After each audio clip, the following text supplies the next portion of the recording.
ముందుగా ఈనాటి విశిష్టత రాణి దుర్గావతి 501 జయంతి కార్యక్రమం. ఆ సందర్భంగా ఆదివాసీ మహిళల సాధికారత అభివృద్ధి పైన సదస్సు నిర్వహించుకుంటూ మా యొక్క ఆదివాసీ 9 తెగల ఐక్య కార్యాచరణ సమితి చెందినటువంటి సభ్యుల్ని, నాతో పాటుగా లీగల్ కమిటీ చైర్మన్ జే రాంబాబు గారిని, అదేవిధంగా ప్రచార కమిటీ చైర్మన్ మైపతి తరుణ్ కుమార్ గారిని, అదేవిధంగా ఫైనాన్స్ కమిటీ చైర్మన్ అయినటువంటి తెల్ల వెంకటేశ్వర గారిని, అదేవిధంగా ఈ యొక్క మహిళా శక్తి చైర్మన్ అయినటువంటి పూసం వెంకటలక్ష్మి గారిని, అదేవిధంగా మిగిలినటువంటి ఆధార్ సొసైటీ సభ్యుల్ని పిలిచినందుకు మీకు ప్రత్యేకంగా ఈ యొక్క రాణి దుర్గావతి జయంతి సందర్భంగా మీతో పాటు ఈ రాష్ట్రంలోని ఆదిలాబాద్ నుంచి అశ్రాపేట వరకు, అదేవిధంగా నల్లమల్ల ఏజెన్సీ నుంచి భద్రాచలం ఏజెన్సీ వరకు ఉన్నటువంటి మహిళా సోదరులకి, మహిళా ఆదివాసీ ఆడబిడ్డలందరూ కూడా పేరు పేరున శిరస్సు వంచి ఉద్యమ నమస్కారాలు. అదేవిధంగా ఈరోజు మరొక విషయం ఉంది. అక్టోబర్ 5, సెప్టెంబర్ 5 అంటే సహజంగా అందరూ కూడా ఉపాధ్యాయ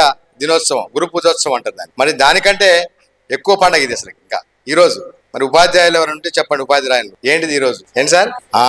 ప్రపంచ గురు పూజ దినోత్సవం యునెస్కో గుర్తించినటువంటి రోజు ఈ రోజు. అంటే ఒక దేశమే కాదు, భద్రాచలమే కాదు, రాష్ట్రమే కాదు, దేశమే కాదు, యావత్ ప్రపంచంలో ఉన్నటువంటి గురువులు వారిని పూజించినటువంటి, గౌరవించినటువంటి దినోత్సవం ఈరోజు అక్టోబర్ 5. అంటే కాకతాళీయంగా చూడండి, ఒకటేమో ఆదివాసీ మహిళా శక్తి మామూలు కాదు.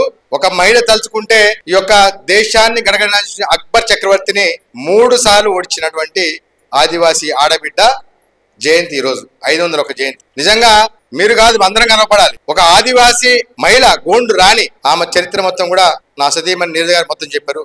నాకు కూడా అది విన్న తర్వాత అనిపించింది, నాకు కొద్దిగా తెలిసి అనిపించింది మళ్ళీ. ఎందుకంటే వాస్తవంగా ఏంటంటే ఉపాధ్యాయురాలు ఒక్కసారి కనుక చూస్తే దాన్ని మొత్తం కూడా చరిత్ర మొత్తం తీస్తారు. అది వాళ్ళకి తెలుసు. అది ఆ చరిత్ర ఎట్లా బోధించాలో కూడా వాళ్ళకే తెలుసు పిల్లలకి. ఇటు పక్కన చూస్తేనేమో జాతి కోసము, జాతి అస్తిత్వం కోసము, మన జాతి గౌరవాన్ని కాపాడడం కోసం పోరాడినటువంటి వీరమంతా గోండు రాణి దుర్గావతి జయంతి. ఇంకో పక్క చూస్తే ఈ యొక్క సమాజాన్ని, ఈ ప్రాంతం కాదు, ఈ దేశమే కాదు, ఈ ప్రపంచాన్నే మొత్తం ఉన్నటువంటి మానవ సమాజం ఏ విధంగా ముందుకు పోవాలి, ఒక క్రమశిక్షణతోటి, ఒక నిబద్ధతతోటి తన యొక్క హక్కుల కోసం ఈ యొక్క ప్రపంచంలో నుంచి మానవుల యొక్క వాళ్ళ కులం, మతం, వర్గం, ప్రాంతాలకు అతీతంగా ఏదైతే దేశాల్లో అనేక రాజ్యాంగం ఉంటాయి, ఆ రాజ్యాంగం కల్పించిన హక్కులు సాధించడం కోసం జ్ఞానాన్ని బోధించేటువంటి గురువుల దినోత్సవం ఈ రోజు కావడం కూడా మనందరం కూడా గర్విస్తూ, ప్రపంచ గురు పూజ దినోత్సవం సందర్భంగా ఆదివాసీ సమాజంలోని ప్రతి ఒక్క ఉపాధ్యాయులకి, ఉపాధ్యాయులకి, అదేవిధంగా సమాజంలోని బడుగు బలైన బహుజన దళిత మైనార్టీ అగ్రవర్ణాలు ఉన్నటువంటి గురువులకి, మేధావులకి కూడా శిరస్సు నుంచి నమస్కరిస్తూ ఈరోజు ఎన్నో కార్యక్రమాలు ఉన్నప్పటికీ కూడా మొన్ననే ఒక వారం కిందనే భద్రాచలంలో ఇది ఒక పుట్ట పగిలిందా, లేకుంటే సముద్రంలో సునామీ వచ్చిందా, గోదావరి ఉప్పనై పొంగిందా అన్నట్లు కింద గోదావరి నిండుగా ప్రవహిస్తుంది, పైన ఆదివాసీ ఆకుపచ్చ జెండాలు రెపరెపలాడుతూ పోతుంటే అంతకుముందు కళ్ళలో నాకు నిద్ర రాక ఎప్పటికి కూడా అనేక సార్లు మైపతి గుండు నా బట్టుకు పక్కన చెప్పినవాడిని. ఏ రోజైతే ఈ యొక్క కొత్తగూడెంలో ముర్రేడు వాగు బ్రిడ్జి పైన పోయిరో ఒక 500 మంది 1000 మంది గోరు బంజారాలు, దాన్ని మించి గోదావరి బ్రిడ్జి పైన కథం తొక్కితే తప్ప నా కళ్ళ నుంచి అది పోదు అన్నట్లే సమాజం మొత్తం కూడా తరలి వస్తే ఇప్పుడు నాకు కళ్ళకి గోదావరి బ్రిడ్జి తప్ప, నాకు ఆదివాసి తప్ప లంబడోలు కనబడట్లేదు. అసలు వాడు ఎక్కడున్నా కూడా అర్థం కావట్లేదు. అంత సక్సెస్. ధర్మయుద్ధం పేరే ధర్మయుద్ధం. పాండవులు కౌరవుల పైన పోరాడినటువంటి ధర్మయుద్ధం టైటిల్ పెట్టుకున్నాం అంటేనే అది ఎంతటి పవర్ఫుల్. ఒక బాహుబలి సినిమా రేంజ్ అంటది. బాహుబలి సినిమా చూసినోడు ఏమంటే దానికంటే ఎక్కువ అంటే తప్ప ధర్మయుద్ధం ఆ స్థాయికి పోయింది. దాన్ని సక్సెస్ చేసినటువంటి, పని చేసినటువంటి, నిబద్ధత కలిగినటువంటి, నిజాయితీ కలిగినటువంటి, పోరాట పౌరుషత్వం కలిగినటువంటి ప్రతి ఒక్కరికి, అది ఏ సంఘమన కానీ ఈ జాతిలో పుట్టింటే చాలు, ఈ 9 తెగల పుట్టింటే చాలు, వారందరికి కూడా శిరస్సు వంచి పదాబంధం చేస్తున్నారు. ఒకవేళ ఎక్కడన్నా చిన్న చిన్న పొరపాటు జరిగి సమయానికి మంచినీళ్ళు అందలేదనో, భోజనం అందలేదనో, ఆ భోజనానికి సాంబార్ అందలేదనో, లేకపోతే వేదిక మీద అప్పటికే 100 మంది ఉన్నారు ఆ రోజు, అంతకంటే ఎక్కువ పట్టే స్థాయి లేదు ఆ సభకి. ఎందుకంటే సభ ముందు 1000 మంది, సభ మొత్తం గ్రౌండ్ నిండితే దానికి 3 ఇంతలు బయట ఉన్నారు. అటు చెర్ల రోడ్డుకి, ఇటు కూరవరం రోడ్డుకి, అటు సారపాక అవతల. చాలా మంది చెప్తున్నారు మేము అక్కడ ఎక్కడో ఇరుక్కపోయినాము, ఆ మొండికుంట దగ్గర ఉన్నాం, ఇటు పక్కన పోతే ఇటు ముసలమాడుకి వెళ్ళిపోయినాం అని. అందరూ చెప్తున్నారు, అందుకోలేకపోయినా కూడా చాలా మంది ఉన్నారు. అంటే ఆ స్థాయి జరిగే సభ జరిగినప్పుడు చిన్న చిన్న పొరపాట్లు, ఎక్కలేదనో మైక్ ఇవ్వలేదనో, అవి చాలా చిన్నవి. ఇవాళ రాష్ట్రమే కాదు దేశం, రేవంత్ రెడ్డి గారు కావచ్చు, నరేంద్ర మోడీ గారు కావచ్చు, వారందరూ కూడా అనుకుంటున్న లోపల ఆనందపడుతున్నారు. పరమానందం, ఆనందం అంటే మామూలు ఆనందం కాదు, పరమానందం పడుతున్న వాళ్ళు. ఈ దేశ మూలవాసిన ఆదివాసీ వాళ్ళు నిజంగా అమాయకులు, నిజంగా అమాయకులే. ఫోన్లో మాట్లాడుకోవచ్చు రేవంత్, పాపం అమాయకులు రేవంత్ వాళ్ళు. ఎందుకంటే 1 సంవత్సరం కాదు, 2 సంవత్సరాలు కాదు, 49 సంవత్సరాలు అరిగోసపడ్డారు వాళ్ళు. ఎవడన్నా పడతారా? అసలుకి ఎవడన్నా పడతారా? ఇంటి పక్కోడు తిడితే వాడిని ఏం చేయాలని చూస్తాం మనం కదా. అటువంటిది 49 సంవత్సరాలు మనం అరణ్యఘోషపడ్డాము. మన పిల్లలకి దక్కాల్సినటువంటి విద్య, ఉద్యోగ, రాజకీయ, ఆఖరికి మనం దున్నుకునే ఏజెన్సీ భూములు పోయినా లాస్ట్కి చివరికి మనం మొక్కున్నటువంటి గద్దెలు, సమ్మక్క గద్దెలు, మేడారం గద్దెలు కూడా మాయమైపోతున్నాయి. దాన్ని కాపాడటానికి ఇవాళ మైపతను కుమార్ మనం పోయింది కాబట్టి సీతక్క గారు పిలిచి దాన్ని ఇట్లా చేయాలంటే మైపతను కుమార్ మరి సార్ ఇట్లా జరుగుతుంది, మరి మీ దృష్టి కూడా పెట్టాలి కాబట్టి మీరు ఎందుకంటే నిరంతరం సమ్మక్కని చూస్తుంది కాబట్టి చెప్పడం జరిగింది. నేను ఈ కార్యక్రమంలో లంబాడి కార్యక్రమం ఉన్నప్పటికీ అరుణ్ కుమార్ అక్కడికి వెళ్ళి దానికి మన కోయత్తూరు సంస్కృతి సాంప్రదాయాల ప్రకారం 3, 4, 5, 6, 7 గంటలు చెందినటువంటి తోరణాలు చేసినాం సార్. ఇక తిరుగులేదు, రాజబండ అని వంశము ముద్ర మేడాలో ఉండబోతుందని చెప్పినటువంటి వ్యక్తి మన అరుణ్ కుమార్. కృషి మామూలు కృషి కాదు అది.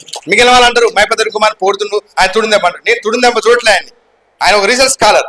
ఆయన మన సంస్కృతి పైన నేను ఏ విధంగా అయితే వేల్పుల కోసం నేను చెప్పులు తీసి 108 వేల్పులు మొత్తం తిరిగి బొట్టు పెట్టి జోడపెట్టి 128 వేల్పులు చిరుమలలో జాతర చేస్తే ఇవాళ ఈ యొక్క ఐటీడీపీ రాహుల్ గారు ప్రత్యేక కృషితోటి ఇక్కడ ఉన్నటువంటి క్యూరేటర్ మన యొక్క కోండ్రు వీరస్వామి గారికి ఆ బాధ్యత చెప్తే 150 వేల్పులు ఇప్పటికే లిఖించబడ్డే పుస్తకం రెడీ అవుతుంది, రేపు మాపు రిలీజ్ కాబోతుంది. అయితే ఇది అంతమా కాదు. మైపతన్ కుమార్ అండు సార్, ఈ లంబడోలు తొలగించిన తర్వాత మీకు ఏదైతే కోరిక ఉన్నదో నా కోరిక ఆల్రెడీ చెప్పేసిన, రాజకీయాలు కావు, ఎమ్మెల్యే ఎంపీటీలు కావు, అటువంటి చిన్న చిన్న ఆశపడేటువంటి రాజబండాన్ని రాజు కాదు నేను. ఈ చుంచురామకృష్ణ చిన్న చిన్న పదవులకి బినామీ కోసం పాకులాడే వ్యక్తిత్వం కాదు నాకు. అరుణ్ కుమార్ చెప్పిన 750 వేల్పులు ఉన్నాయి మనకి మొత్తం కోయత్తూరు వేల్పులు.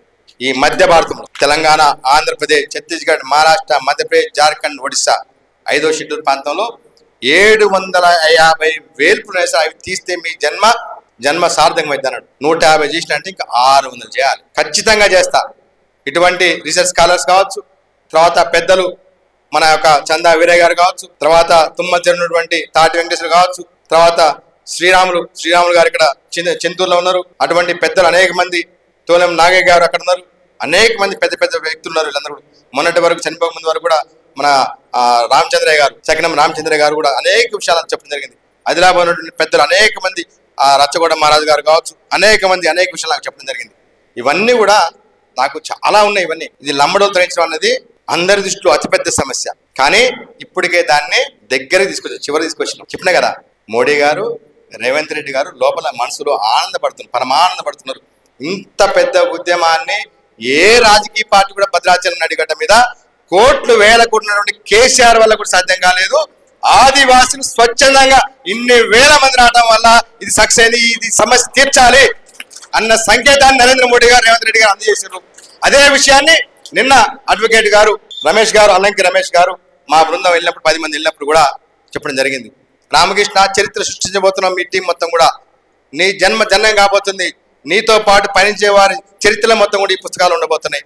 అక్బర్ని ఓడించినటువంటి రాణి దుర్గావతి చరిత్ర ఏ రోజైతే ఇప్పుడు బయటకు వచ్చిందో, నిరంకుశ ప్రభుత్వంపై జంగిల్ పై పోయినటువంటి కుమరం భీం చరిత్ర ఏ విధంగా పుస్తకం ఇక్కడ వచ్చిందో, జమీందారులపై పోయినటువంటి స్వయం గంగుల చరిత్ర ఏ విధంగా పుస్తకాలు ఈ రోజు ఇక్కడ వచ్చిందో, అదే విధంగా ఈ యొక్క చట్టబద్ధ లేని లంబాడి తొలగించిన పోరాడే వారి ప్రతి ఒక్కరి పేరు కూడా ఇవాళ ఈ వేదికమైనటువంటి ఆది మహిళా శక్తి స్వరూపులంటే మీ అందరి పేర్లు కూడా ఖచ్చితంగా ఉంటాయి తప్ప ఎక్కడో ఈ యొక్క ఉద్యమాన్ని కూల్చాలనుకునే వాళ్ళని పక్కన వాళ్ళతో చేతులు కలుపుకొని లేకుంటే చాయ్ బిస్కెట్ తినే వాళ్ళ వల్ల ఏమీ కాదు. వాళ్ళని నేను విమర్శించి నా టైం వేస్ట్ చేసుకోలేదు. ఎందుకంటే అనేక మంది ఇప్పటికే నిరంతరం ఫోన్ చేస్తున్నారు, సార్ మీరు వాళ్ళని ఏమనకండి, వాళ్ళు వదిలేయండి, ఒర్లి వాళ్ళు పోతారు, మీ కార్యక్రమం మీరు చేసుకుంటున్నారు.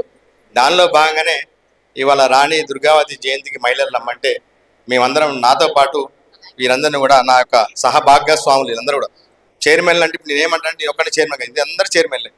10 తలకాయలు చుంచురామకృష్ణ, ఇటు దశావతానందం పోతున్నాం శత్రు సంహారానికి.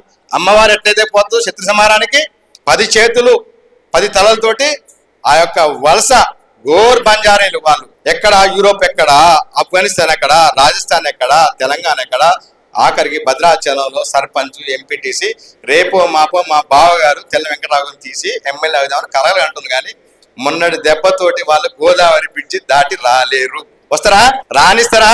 నేను ఉన్నా లేకపోయినా ఆదివాసీ మహిళలు గోదావరి బ్రిడ్జి దాటి వాళ్ళని లంబాడీలు అడుగు పెట్టనేరు, అడగబడ్డారు. కాబట్టి మీ శక్తి అనన్యమైనది. మీ శక్తికి అసలుకి దానికి కొలమానమే లేదు. ఆది పరాశక్తి పరమశివుణ్ణే గజగజలాడించినటువంటి తల్లి కాళీ కంకాళి. మనమందరం కూడా కోయత్తులు ఏమంటామంటే కాళీ కంకాళి. మిగిలిన వాళ్ళు రకరకాల పేర్లు పెడుతున్నారు. అవన్నీ కూడా ఆ కాళీ కంకాళి శక్తి రూపాలు వివిధ కాలాల్లో, వివిధ యుగాల్లో. కానీ ఏ నాటికైనా సరే ఆ శక్తి ఏదో ఒక రూపంలో పుడుతూనే ఉంటుంది. రాణి దుర్గావతి, రాణి కమలాపతి, సమ్మక్క సారలమ్మ. ఈ రోజు మీరందరూ కూడా ఎంతమంది ఉన్నారు? ఇప్పుడు మొన్న ఎంతమంది వచ్చారు? ధర్మయుద్ధానికి ఎంతమంది వచ్చారు? 20,000 అంటున్నారు మీరు. 30,000 మంది వచ్చారు. ఇంటెలిజెన్స్ రిపోర్ట్స్ నాకు చెప్పారు. 30,000 మంది వచ్చారు. 60,000 మంది పైబడి సభకి ఇక్కడికి భద్రాచలం పోటెత్తితే సగ భాగం ఆదివాసీ ఆడబిడ్డలే. అందుకనే వారికి మరొక్కసారి శిరస్సు వంచి పాదాభివందనం చేస్తున్నా. ఈ జాతిని కాపాడే బృహత్తర బాధ్యత మీదే. ఈ పిల్లల భవిష్యత్తు కాపాడే బాధ్యత మీదే. నా కూతురు భవిష్యత్తు కాపాడే బాధ్యత నా భార్య ఎట్లయితే తీసుకుంటుందో, ఈ పిల్లల్ని, ఈ సమాజాన్ని, ఈ సమాజంలో ఉన్నటువంటి అందరి విద్య, ఉద్యోగ, రాజకీయ, భూములు, సంస్కృతి, దేవుళ్ళు, వేర్పులు మన అన్ని కాపాడేటువంటి బాధ్యత మీ మీదే ఉంది తప్ప ఏ సంఘం మీద లేదు. ఏ సంఘం మీద లేదు. ఆ సంఘం ఎందుకంటే ఈ హక్కుల్ని గుర్తు చేయడానికి, ఈ హక్కులు రాజ్యాంగం కల్పించినటువంటి ఏవైతే చట్టాలు ఉన్నాయో గుర్తు చేయడానికి, దానికి అనుగుణంగా పోరాటానికే పుట్టినది తప్ప అసలు పోరాటానికి, ధర్మ యుద్ధానికి ఆ శక్తి లేదు. వాడు సరిపోదు. కాబట్టి మీరు ముందుండాలి. మీరు ఈ ఉద్యమాన్ని తీసుకోవాలి. మేము ఏదైతే మేము ముందున్నామో మాకు వెన్నుదన్నుగా నిలబడండి. తల్లులైన మీ అందరికీ శిరస్సు వంచి నమస్కారం చెప్తున్నాను. మా జీవితంలో ఎటువంటి ఒత్తిడికి, ప్రలోభాలకి వెరవకుండా, భయపడకుండా, ఇంకా నాకు ఇచ్చేదే ఉంది. 50 సంవత్సరాలు ఇల్లు కట్టుకున్న, లిఫ్ట్ పెట్టుకున్న, కార్లు ఉన్నాయి, అన్ని ఉన్నాయి, బంగ్లాలు ఉన్నాయి. మా ఆవిడ గెస్ట్ ఆఫీసర్, నేను గెస్ట్ ఆఫీసర్. మా అమ్మాయి ఆల్రెడీ ఇంజనీరింగ్ స్టార్ట్ అయిపోయింది. చిన్న అమ్మాయి అది కూడా 8కి వెళ్ళిపోతుంది. నాకు అంతకంటే ఏముంటుంది? ఆ తల్లి ఇచ్చింది. మా డాక్టర్ బిఆర్ అంబేద్కర్ సార్ గారు, అదేవిధంగా జైపాల్ సింగ్ ముండా గారు ఇచ్చినటువంటి ఈ హక్కుల వల్ల మేము ఆ ఫలాలు అనుభవిస్తున్నాం. ఇక్కడ ఉన్నటువంటి అనేక మంది మనం అందరం అనుభవిస్తున్నాం. ఈ ఫలాల్ని, రాజ్యాంగ ఫలాల్ని మిగిలిన వారికి అందజేయాలి మన సమాజంలో. ఇప్పుడు మన సమాజంలోనే అడుగున్నారు. మన వెనకొచ్చినటువంటి అక్రమంగా, చట్టబద్ధం లేకుండా ఒక జీవోతోటి వచ్చి 40 సంవత్సరాలు దోచుకుంటున్నా కూడా మనకు గుర్తించలేకపోయినమే. వాళ్ళు ఇవాళ ఎక్కడికి పోయారు? వాళ్ళ పిల్లలు ఎక్కడ పోయారు? ఐఏఎస్, ఐపీఎస్, కేంద్ర మంత్రులు, ఇండస్ట్రీస్టులు, సినిమా యాక్టర్లు, సినిమా పాటలు పాడుతున్నారు, గంట కొడుతున్నారు, కొత్త కొత్త దేవత విగ్రహాలు పెట్టుకుని ఊరూరు పెట్టుకుంటున్నారు. మన వాళ్ళకి అవి కనబడలే. ఏం కనబడుతుంది? మోడీ గారు, రేవంత్ రెడ్డి గారు వీళ్ళని తీసేద్దాం, సిద్ధమవుతున్నాం, రిపోర్ట్ సుప్రీంకోర్టుకి ఇద్దాం, సుప్రీంకోర్టు బెంచ్ సిద్ధమైందని అల్లంకి రమేష్ గారు, వారు కూడా లీగల్ కమిటీ చైర్మన్ గారు, సిద్ధం అయిపోయింది. ఇక వాళ్ళని తీసివేయటమే సాధ్యమంత వరకు మేడారం జాతర నాటి కథం అయిపోతుందని చెప్తుంది. మనలో కొద్ది మంది మాత్రం ఇంకా అక్కడక్కడ మినుకు ఆశ చూసినవా, ఏదో చచ్చిపోయినా కదా అంటారు చూడండి, సావు అదేదో దింపుడు కాలం ఆశలాగా. వాళ్ళకి ఆ లమ్మడోళ్ళకి ఉన్నాయి, దింపుడు కాలం ఆశ ఉన్నాయి అంట వాళ్ళకి. అది మన దాంట్లో కొంతమందికి అక్కడ ఉన్నారు. వాళ్ళు చెప్తున్నారు, ఏదైనా చేసి మమ్మల్ని కాపాడండి ఆయన, మమ్మల్ని కాపాడండి రా, మాకు వెంటిలేటర్ పెట్టండి. వెంటిలేటర్ పెట్టడానికి డాక్టర్ గారు మన దగ్గర ఉన్నారు, తెల్ల వెంకటరావు గారు మన దగ్గరే ఉన్నారు కదా, ఉద్యమ నాయకుడు స్వయం బాబురావు కాపాడదామంటే ఆయన కూడా మన దగ్గర ఉన్నాడు కదా, యువకిషోరం బైపదానికి వారు మన దగ్గర ఉన్నాడు కదా, భట్టు వెంకటేశ్వర మన దగ్గర ఉన్నాడు కదా, రిటైర్డ్ ఉండి ఆదర్శ సొసైటీ వాళ్ళందరూ మన దగ్గర ఉన్నాడు కదా.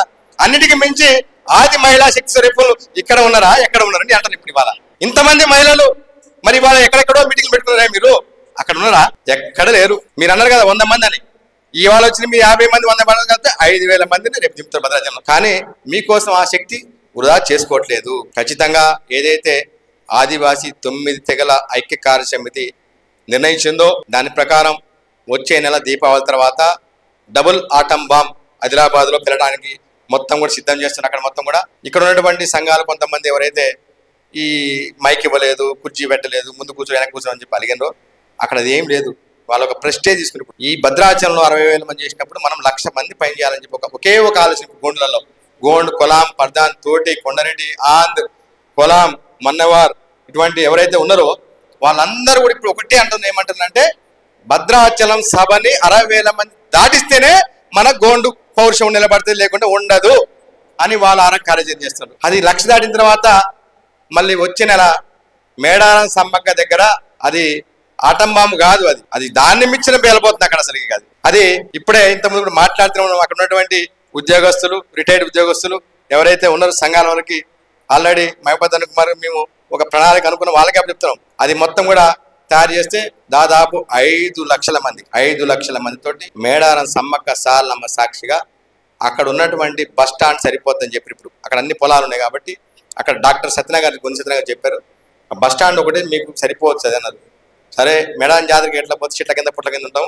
ఎవరి భోజనాలు మేక, కోడి, కాలు, తలకాయలన్నీ పట్టుకుని పోయి వండుకొని మధ్యాహ్నం 2 గంటలకి సమరబేరి ధర్మయుద్ధం సమ్మక్క చేస్తుంది.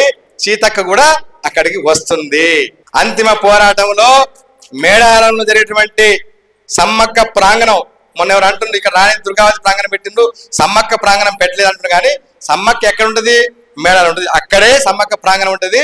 శక్తి స్వరూపంలో 30,000 మంది కాదు, 60,000 మంది, 1,00,000 మంది ఆదివాసీ మహిళలు కేవలం తెలంగాణ కాదు, ఆంధ్రప్రదేశ్, ఒడిశా, ఛత్తీస్గఢ్, మహారాష్ట్ర, మధ్యప్రదేశ్, జార్ఖండ్ నుంచి 1,00,000 మంది ఆదివాసీ మహిళలు మేడారం నవంబర్ రాబోతున్నారు. అప్పుడు కూడా ఆల్రెడీ వినేశారు మోడీ గారు, రేవంత్ రెడ్డి గారు అయిపోయింది. అంటే ఇంకెవరన్నా మనకి మినికి ఉంటారు కదా, వాళ్ళు కళ్ళు తెరవాలంటే చలో రాజధాని, చలో రాజ్భవన్, మన గవర్నర్ గారి ఆదివాసీ గవర్నర్ జిష్ణుదేవ్ వర్మ గారికి ఒక నివేదిక ఇవ్వడానికి మరి అక్కడ కూడా డిసెంబర్ 9 కార్యాచరణ చేసినాం. మాకు తెలిసి అంతవరకు కూడా పోద్ది అనుకోవట్లే.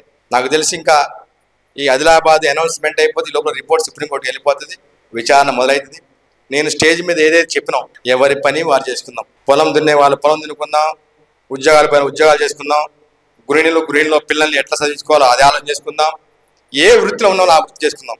కానీ జాయింట్ యాక్షన్ కమిటీ ఒక పిలిపిస్తే అది కూడా మేము కనపడ్డప్పుడే, ఈ యొక్క ఐక్య కార్య సమితిలో ఉన్నటువంటి వ్యక్తులు కనబడితేనే అది పిలుపు తప్ప ఈ పేరు పెట్టుకుని ఎవడో చేతులు లేపేసి 4 అడుగుల బుల్లెట్ గాలు ఇటువంటి వాళ్ళు లేపితే అది ఐక్య కార్య సమితి పిలుపు కాదు అని తెలియజేసుకుంటూ మరొక్కసారి మీ అందరికీ ఈ యొక్క సదస్సు ద్వారా మీతో పాటు ఈ రాష్ట్రంలోని 9 తెగజైనటువంటి అనేక మంది, వేల మంది, లక్షల మంది ఆదివాసీ శక్తి స్వరూపులకు శిరస్సు వంచి పాదాభివందనం చేసుకుంటూ, అదేవిధంగా నాతోటి కొమరం భీం పోరాట వారసత్వం కలిగినటువంటి రామ్జీ గోండ్, స్వయం గంగుల పోరాట వారసత్వం కలిగినటువంటి మరి యొక్క దాదాలు, అన్నలు, తమ్ముళ్ళు, మామలు, బావలు, బామ్మర్దులు, వీళ్ళందరికీ కూడా మనమంతా కూడా ఒక బంధుత్వం ఉంది.